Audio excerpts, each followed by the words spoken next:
Hello everyone, आज हम discuss करेंगे एक बहुत इंपॉर्टेंट न्यूज़ की। Airlines rush to fix software after glitch on most flown Airbus. Why are Airbus planes being recalled worldwide. मतलब जो एयरबस जो हैं उन्होंने अपने सभी प्लेन्स को है जो रिकॉल किया है, वापस बुलाया है। और इसको ये मतलब इंडिया पे कैसे इफेक्ट डालेगा। Air travel disrupted over Airbus A320 software switch. Software जो है उसको चेंज करने के लिए, अपडेट करने के लिए ऐसा किया गया है। हम इसके बारे में विस्तार से चर्चा करेंगे। ये जो है A320, A319 ये उसी फैमिली के प्लेन्स हैं। विमान निर्माता कंपनी एयरबस द्वारा लोकप्रिय A320 परिवार फैमिली के विमानों के जो सभी विमान से उनको वापस बुलाने के बाद दुनिया भर में हवाई यात्रा को जो है बहुत ज़्यादा रुकावट आ रही है। लगभग 6000 जेट विमान जो हैं वो दुनिया भर में परिचालन में। A320 परिवार का लगभग आधा हिस्सा है, मतलब ऑलमोस्ट हाफ जो है A320 फैमिली के जो विमान हैं उनको सॉफ्टवेयर अपडेट के लिए रिकॉल किया गया है, जिसका कारण सौर विकिरण बताया गया है। भारत में इंडिगो और एयर इंडिया द्वारा संचालित 200 से ज़्यादा A320 विमान अभी तक उड़ान नहीं भरेंगे, क्योंकि इस समस्या को ठीक करना ज़्यादा ज़रूरी है। तो भारत में इंडिगो और एयर इंडिया के जो है 200 से 250 A320 विमान जो है अभी उड़ान नहीं भरेंगे। सॉफ्टवेयर अपडेट की जो शुरुआत है वो कैसे हुई। What triggered the software update. 30 अक्टूबर को कैनकन से न्यूयॉर्क जाने वाली जेट ब्लू फ्लाइट है, जो कैनकन से न्यूयॉर्क जाने वाली जेट ब्लू की एक उड़ान में हवा में एक गंभीर समस्या आने के बाद सॉफ्टवेयर अपडेट को तुरंत लागू करने की मांग की गई। मतलब जब ये उड़ान भरी गई थी तब उसमें प्रॉब्लम आई थी, कोई ग्लिच आया था, उसकी वजह से सॉफ्टवेयर अपडेट की मांग शुरू की गई। उड़ान के दौरान विमान की ऊंचाई अचानक और बिना किसी नियंत्रण के गिर गई। मतलब जब उड़ान भर रहा था तो उसकी ऊंचाई जो है वो कम हो गई पहले से, जिसके कारण चालक दल ने अपना रास्ता बदलना पड़ा और फ्लोरिडा के टैंपा में आपातकालीन लैंडिंग करनी पड़ी। मतलब उनको इस प्रॉब्लम की वजह से, इस ग्लिच की वजह से इमरजेंसी लैंडिंग करनी पड़ी टैंपा में, फ्लोरिडा में। और ये इसी वजह से इन्होंने किया है। तो ये जेट ब्लू यहाँ कैनकन से न्यूयॉर्क जा रहा था, बाद में इनको इमरजेंसी लैंडिंग करनी पड़ी थी। उसी वजह से सॉफ्टवेयर अपडेट की जो डिमांड की गई। टाम्पा फायर रेस्क्यू प्रवक्ता विवियन शेड के अनुसार घटना के दौरान 15 से 20 यात्री घायल हो गए। 15 से 20 लोग घायल भी हो गए और विमान के उतरने के बाद उन्हें हॉस्पिटल्स में भी ले जाया गया।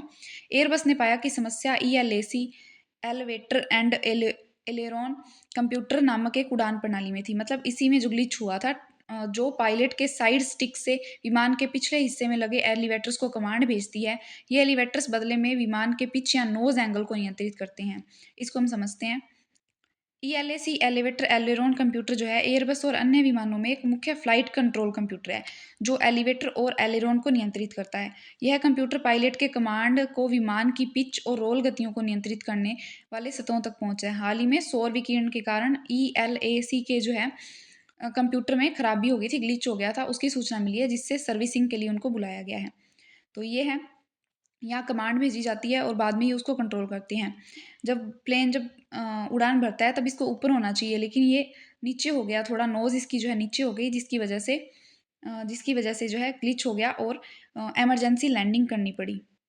तो ये है, ऐसे वर्क करता है। ELAC के कार्य क्या हैं। एलिवेटर, यह विमान की पिच आगे पीछे झुकाव को नियंत्रित करता है। ELAC कंप्यूटर सुनिश्चित करते हैं कि पायलट के निर्देशों के अनुसार लिफ्ट सतहों को ढंग से प्रतिक्रिया दें। मतलब कि जो नोज होती है विमान की, और जो नोज होती है और हॉरिजॉन्टल टेल होती है, उसको ये कंट्रोल करते हैं।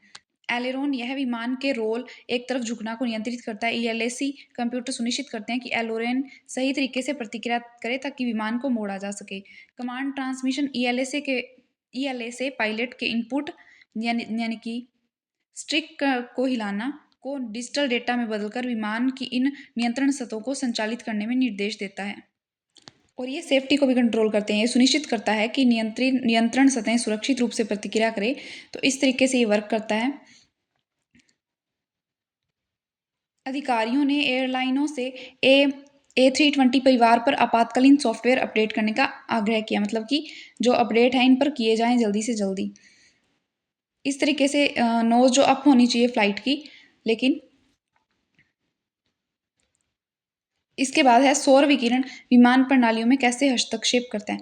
उड़ानें कोरोनल मास इजेक्शन CME से प्रभावित हो सकती हैं। ये घटनाएं तब होती है जब सूर्य अंतरिक्ष में प्लाज्मा का विस्फोट होता है। जब CME प्रबल होता है तब आवेशित कणों का उछाल 28,000 फीट 28,000 फीट से अधिक ऊंचाई पर उपग्रहों और विमानों के इलेक्ट्रॉनिक्स को बाधित कर सकता है। तो CMEs जो है उन्होंने इसे जो है प्रभावित किया है, क्योंकि तब आवेशित कण जो है चार्ज पार्टिकल्स जो हैं वो ज़्यादा उछाल होता है उनका, और वो इलेक्ट्रॉनिक्स को है बाधित कर सकता है।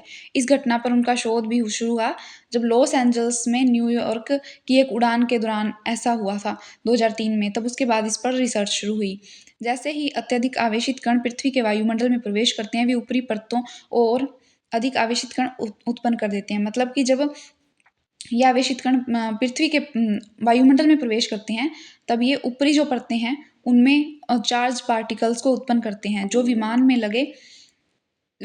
लगे इलेक्ट्रॉनिक्स में हस्तक्षेप कर सकता है और उड़ान नियंत्रण प्रणालियों के लिए आवश्यक डेटा को दूषित कर सकता है। मतलब कि जो कंट्रोल करते हैं उनको ये मतलब प्रभावित कर सकता है और इलेक्ट्रॉनिक्स में हस्तक्षेप कर सकता है। चार्ज जो पार्टिकल होते हैं, as these heavily charged particles enter the Earth's atmosphere, they generate more charged particles in upper layers, which can interfere with onboard electronics and may result in corrupting data essential for flight control systems. इस तरीके से जो flight control system होते हैं उनको ये प्रभावित कर सकते हैं, जो चार्ज पार्टिकल्स होते हैं। तो इनका समाधान क्या है? What is the fix? Airbus द्वारा एयरलाइनों को जारी बुलेटिन के अनुसार समाधान के लिए विमान को सॉफ्टवेयर के पुराने संस्करण में लाना होगा। मतलब कि सॉफ्टवेयर को अपडेट करना होगा।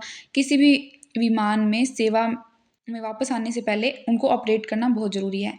कुछ विमान हैं जो एयरबस के अकॉर्डिंग कुछ विमान जो हैं उनको तो 2 से 3 घंटे ही लगेंगे, लेकिन कुछ जो सॉफ्टवेयर हैं कुछ विमानों में, उनको सॉफ्टवेयर के साथ साथ हार्डवेयर भी चेंज करने पड़ेंगे, इसलिए उन्हें लंबा टाइम लगेगा। तो लंबे समय तक उड़ानें जो हैं वो प्रभावित रहेंगी। तो इनका भारत पर क्या इम्पैक्ट पड़ेगा?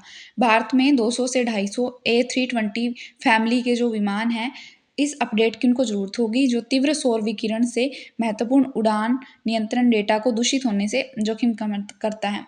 मतलब कि जो कोरोनल मास इजेक्शन होगा उसकी वजह से चार्ज पार्टिकल्स हैं वो उनसे प्रभावित ना हो, इसलिए सॉफ्टवेयर अपडेट करने की ज़रूरत है। भारत में DGCA ने एयरलाइनों को आदेश दिया है कि वो कुछ एयरबस यानी कि A319, A320 और A321 विमानों का संचालन तब तक ना करें जब तक एयरबस जो है सॉफ्टवेयर या हार्डवेयर जो अपडेट नहीं कर देती या फिर उनमें ज़रूरी चेंजेस नहीं कर देती। तो बेसिकली A320 जो फैमिली है उसके सभी जो विमान हैं उनमें सॉफ्टवेयर अपडेट और हार्डवेयर अपडेट करने की ज़रूरत है एयरबस के द्वारा। इस प्रक्रिया के लिए कुछ बड़े हिस्से में सॉफ्टवेयर हार्डवेयर बदलाव की आवश्यकता होगी। एयर इंडिया ने यात्रियों को अपडेट के दौरान लंबे समय तक उड़ान भरने और देरी में चेतावनी दी है। मतलब एयर इंडिया ने यात्रियों को अपडेट दिया है कि हो सकता है कि लंबे समय तक ये प्लेन जो है उड़ान ना भरें, तो फ्लाइट्स जो है डिले होंगी या कैंसिल भी हो सकती हैं अगर ज़्यादा टाइम लगेगा तो। या तो देरी होगी या फिर कैंसिल हो सकती हैं। Air India operates around 104 A320 family planes with upgraded interiors. Air India जो है ऑलरेडी अपग्रेडेड इंटीरियर्स वाले प्लेन यूज़ करता है। IndiGo has also said it is complying fully, stressing that safety comes first. मतलब सेफ्टी बहुत ज़्यादा ज़रूरी है, इसीलिए जो है अपडेट्स जब अपडेट्स कंप्लीट हो जाएंगे तब फ्लाइट्स जो है शेड्यूल की जाएंगी। तो पहले सेफ्टी फर्स्ट है, सेफ्टी ज़रूरी है, इसलिए तब तक फ्लाइट्स को डिले किया जाएगा। इसका ग्लोबल फॉलोआउट क्या है? वैश्विक परिणाम इसके क्या होंगे? चूंकि एयरबस A320 परिवार दुनिया में सबसे ज़्यादा इस्तेमाल होने वाली छोटी दूरी का विमान है। मतलब कम डिस्टेंस तक जाने के लिए सबसे ज़्यादा यूज़ होता है A320 फैमिली के प्लेन्स। इसलिए इस वापसी ने यूरोप और अमेरिका से लेकर एशिया, दक्षिण अमेरिका और ऑस्ट्रेलिया तक लगभग हर प्रमुख विमानन क्षेत्र में व्यवधान पैदा कर दिया। इसकी वजह से बहुत सारी कंट्रीज़ के जो हैं फ्लाइट्स हैं उनमें डिले हुआ है और इसी वजह से बहुत ज़्यादा प्रभावित हुए हैं विमानन क्षेत्र। European union aviation safety agency जो है उन्होंने इमरजेंसी एयरवर्दीनेस डायरेक्टिव EAD जो हैं वो जारी किए हैं एयरबस A320 प्लेन्स के लिए, और उसकी वजह से अनफॉर्चुनेटली कैन कॉज डिसरप्शन। मतलब फ्लाइट स्केड्यूल है वो चेंज हो सकते हैं, इनकन्वीनियंस हो सकती है पैसेंजर के लिए, लेकिन सेफ्टी इज़ पैरामाउंट। सेफ्टी जो है मोस्ट इम्पोर्टेंट है, इसलिए उन्होंने जो है मतलब उन्होंने फ़्लाइट्स को डिले किया है, रीशेड्यूल किया है उनको। और इसके साथ ही ऑस्ट्रेलिया में जो जेट स्टार है उन्होंने भी अपने जो बेड़े हैं उनको रोक दिया है। उन्होंने 90 जो है फ़्लाइट्स जो हैं रद्द कर दी हैं और ऑलमोस्ट संडे तक ऑस्ट्रेलिया में जो है ऐसा व्यवधान की संभावना है। इसके साथ ही यूके में ईजी जेट ने भी अपना अपडेट पूरा कर लिया है और सामान्य रूप से परिचालन की योजना बना रहा है। और दक्षिण अमेरिका में सबसे ज़्यादा नुकसान हुआ है साउथ अमेरिका में। इसके 70% से ज़्यादा साउथ अमेरिका में 70% से ज़्यादा हैं जो प्रभावित हुए हैं, विमानी बेड़े जो हैं प्रभावित हुए हैं। इसके साथ ही यूके में जो ईजी जेट है उन्होंने अपना अपडेट पूरा कर लिया है और सामान्य रूप से परिचालन की योजना बना रहा है।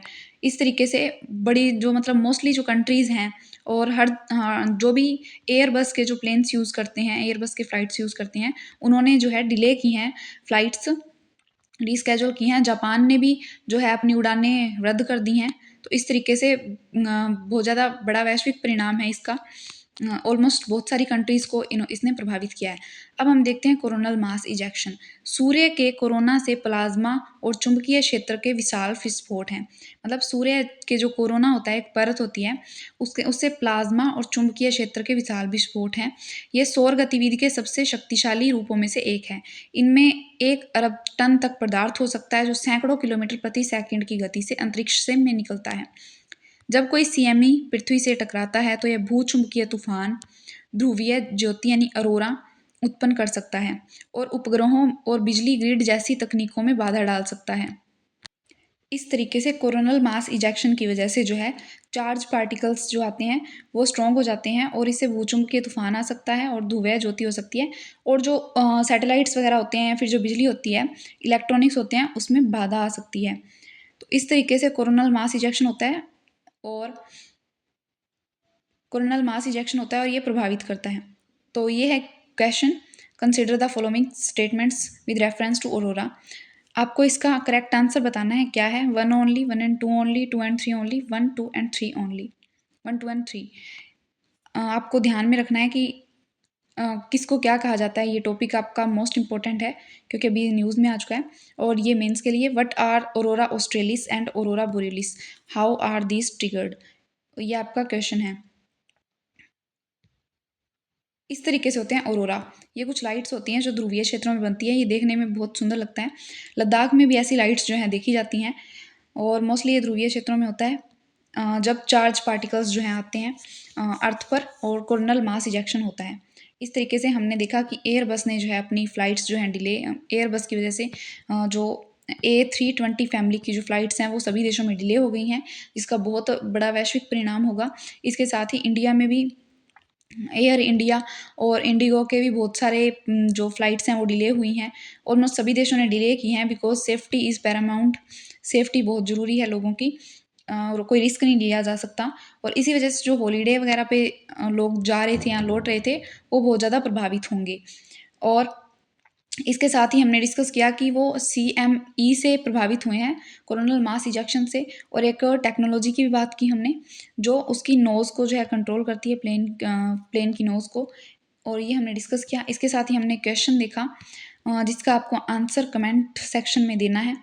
और अगर आप पॉसिबल हो तो आप इस आंसर को लिखने की कोशिश करें जो कि ऑरोरा ऑस्ट्रेलिस और ऑरोरा बोरियोलिस है।